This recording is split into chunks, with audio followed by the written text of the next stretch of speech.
Okay, so I know it's been a while. Relax. I heard you. Also, don't worry about him. He's been through a lot. You guys went crazy for that video somehow.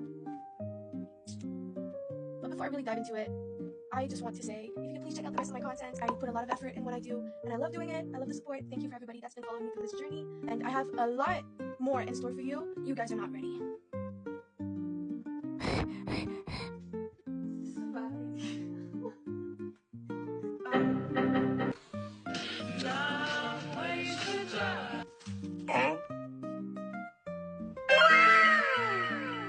So anyways, let's officially dive into what most of y'all came for. All you need to acquire this tree is a roll of paper that I bought from Amazon. I live in an apartment, so I could not screw anything or anything like that. I acquired some little thumbtacks, some clear ones that have a flat butt.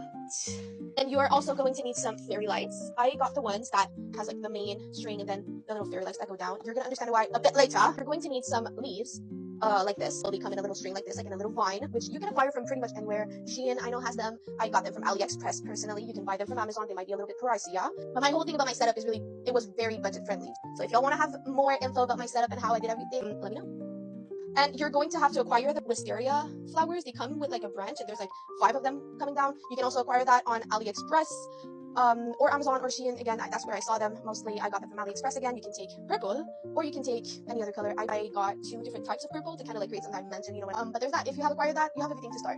Okay, so then the first step is going to be the branches, because that's the main part of the tree. That's what everything holds onto, and then we'll go from there.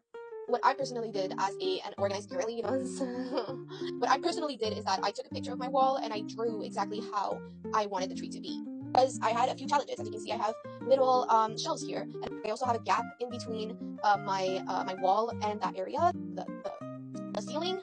So you guys will see I had a little bit of a challenge, so I really wanted to draw it out before I started pinning stuff to my wall. Then how you do the branches and you get them in that texture, you basically go and fold, that's very loud, you fold your paper vertically or horizontally, I don't care, I don't know. Horizontally, sorry, brain fart. You fold it like this and you go crazy, that's really gonna give it that texture. And then you're going to twist it.